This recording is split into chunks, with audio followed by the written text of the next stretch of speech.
नमस्कार, मैं हूं विनय सिंह। आपका बहुत बहुत स्वागत है 11 बजे के लाइव कार्यक्रम में। और ये आपको जानकारी दे दें कि झारखंड में कई स्थितियां बदल रही हैं, लेकिन आंदोलन का दौर भी चल रहा है। आज बात करेंगे कि क्या जेपीएससी पर भी आंदोलन चल रहा है, पंचायत सचिव का आंदोलन है, पारा शिक्षकों का आंदोलन है, जेटेट वाले भी क्या आने वाले समय में आंदोलन करेंगे। हालांकि 2021 के परीक्षा की डिमांड को लेकर जेटेट वाले ने भी आंदोलन शुरू कर दिया है। यानी कि झारखंड में स्टूडेंट्स का चारों ओर आंदोलन चल रहा है। देखना पड़ेगा सरकार क्या नीति अपनाती है। फिलहाल छात्रवृत्ति योजना लागू की जा रही है और फिलहाल में कुर्मी जाति को अब आदिवासी कैटेगरी देने वाली है सरकार। आप अपना टिप्पणी करेंगे कि क्या यह सब कुछ संभव होगा या फिर राजनीतिक चाल है गवर्नमेंट की। लेकिन सबसे बड़ा सवाल कि जेपीएससी में उम्र का क्या होगा। क्या इस बार एज रिलैक्सेशन मिलेगा, 11 वर्षों का मिलेगा। जो स्टूडेंट इंतजार में थे, क्या बैठे बैठे उनकी डेट परीक्षा लिखने की समाप्त हो जाएगी या फिर उन्हें राहत मिलेगी। वैकेंसी को लेकर के इसी समय में चिंतन चल रहा है और उम्मीद की जा रही है कि स्टूडेंट के हक में फैसला होगा। लेकिन जेएसएससी सीजीएल को लेकर और भी दिक्कत है। एक और अभियंता परीक्षा को हाईकोर्ट ने विज्ञापन को रद्द यह कहते हुए कह दिया कि इसमें आर्थिक आधार पर रिजर्वेशन नहीं दिया गया है। क्या इसी आधार पर सीजीएल को भी रद्द किया जाएगा, क्योंकि सरकार अपना पक्ष नहीं रख पा रही है और अभी तक सीजीएल को लेकर कोई सुगबुगाहट भी नहीं हो रही है। इसलिए स्टूडेंट्स को अब लगता है कि जेएसएससी के अगेंस्ट में कोई आंदोलन करने की ज़रूरत महसूस हो जाती है।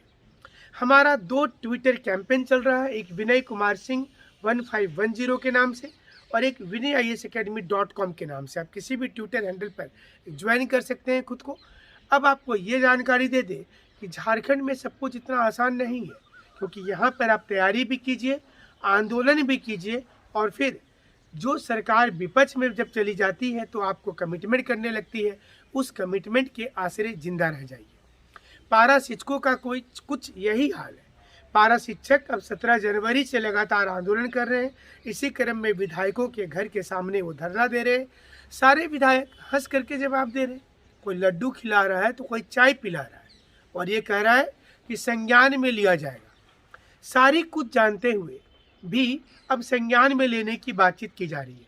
पारा शिक्षकों का इसी क्रम में कई रैली हुई है और इस रैली में ये बताया गया है कि उनके साथ छलावा हुआ, लाठी खाकर, काला झंडा दिखा करके, केस खा करके, सारी चीज़ को करके नई सरकार को चुने थे।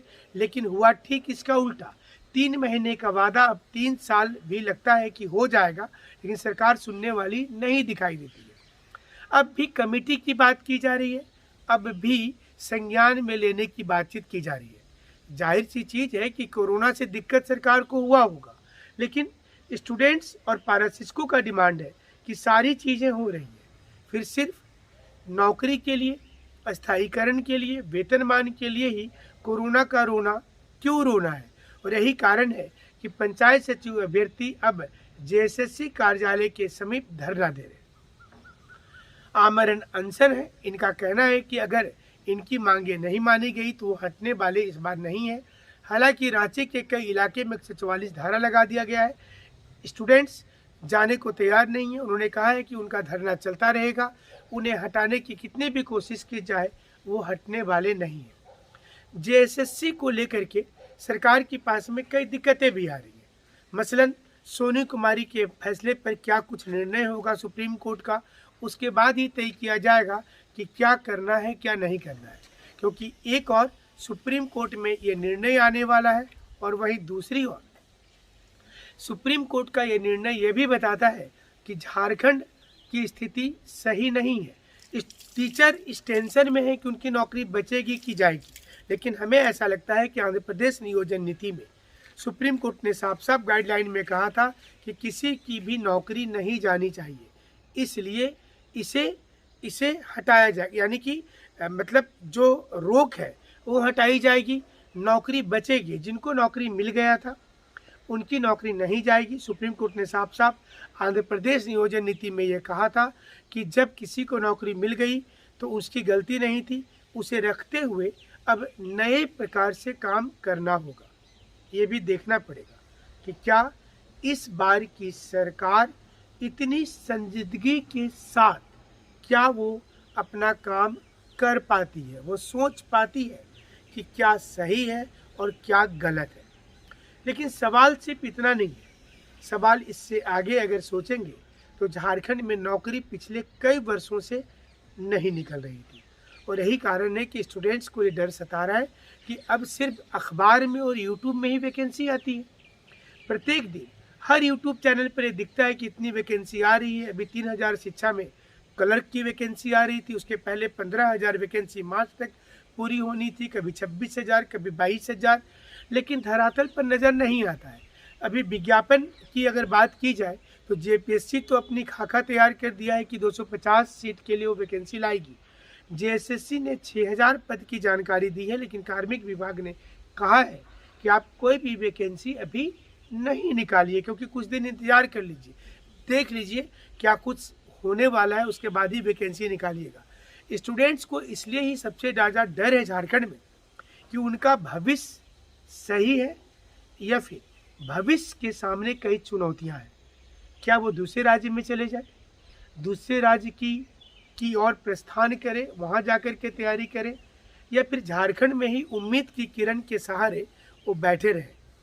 सरकार से हमें उम्मीद होगी कि वो जल्द से जल्द वैकेंसी लाए, और स्टूडेंट्स सिर्फ जेपीएससी की तैयारी नहीं करते हैं, ये ध्यान रखना होगा, क्योंकि जेपीएससी की तैयारी से ऊपर भी की तैयारी होती है, और कई लोग तो क्लर्क की तैयारी करते हैं और जो जेएसएससी है उसकी तैयारी करते हैं।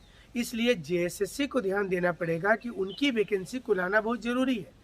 और जेपीएससी में भी आप देख लीजिए कि 4-4 जेपीएससी एक साथ लेने की बात की जा रही है। एक और तो बहुत अच्छा दिखावा हो रहा है कि 4 वैकेंसी एक साथ हो रही है, सरकार की वाहवाही होगी, लेकिन नंबर ऑफ सीट्स देख लीजिए तो सिर्फ 250 है, यानी कि यहाँ पर एक छलावा दिखता है। छठी जेपीएससी में 326 सीट और 4 जेपीएससी की परीक्षा एक साथ हो रही है, उसमें 250 सीट। वहीं दूसरी ओर एज को लेकर अगर 1 फरवरी 2021 को कट ऑफ डेट तैयार किया जाता है तो 35 वर्ष देखते ही देखते कई बच्चों का समाप्त हो गया है, और क्या इसमें उनकी गलती है? इसलिए अगर 35 वर्ष रखा जाएगा तो मामला फिर से लिटिगेशन में जाएगा, स्टूडेंट्स आंदोलन करेंगे और ये एग्ज़ाम डिले होगा। तो क्या झारखंड में नई नियमावली जो जेपीएससी की है, क्या वो जानबूझकर के डिले करने की प्रक्रिया है? क्योंकि कई छात्र संघ अभी भी धरना दे रहे हैं कि रिजर्वेशन पॉलिसी उनकी सही नहीं है, और इसमें भी कई प्रकार की कॉम्प्लिकेटेड सिचुएशन है, यानी कि पुरानी जो व्यवस्था थी वैसी ही दिक्कत इसमें भी आई। उम्मीद बहुत ज़्यादा है, चाहे वो पारा शिक्षक हो, स्टूडेंट्स तैयारी कर रहे हैं झारखंड में जेपीएससी और जेएसएससी की वो हो, या फिर दूसरा वर्ग हो। वहीं संविदा कर्मी के ऊपर लाठीचार्ज होने से सरकार की भारी किरकिरी हुई। लोगों को ये अंदाजा था कि ये सरकार कम से कम संजीदगी के साथ पेश आएगी, लोगों की बात सुनेगी, लेकिन जब जब मुख्यमंत्री के आवास का घेराव करने के लिए कोई भी वर्ग पहुंचना चाहता है तो लाठीचार्ज हो जाता है, चाहे वो पुरानी सरकार थी चाहे वह नई सरकार हो। देखना पड़ेगा कि क्या अब विपक्ष में रहने वाली भारतीय जनता पार्टी अब इन सारे लोगों को तमाम वादे करती है जो वो सत्ता में थी तो नहीं कर पाई थी, और जो लोग आज सत्ता में हैं क्या वो अब भविष्य में फिर विपक्ष में चले जाएंगे। हमारे साथ आप जुड़े रहिएगा। हमसे जुड़ने के लिए बहुत बहुत शुक्रिया, धन्यवाद।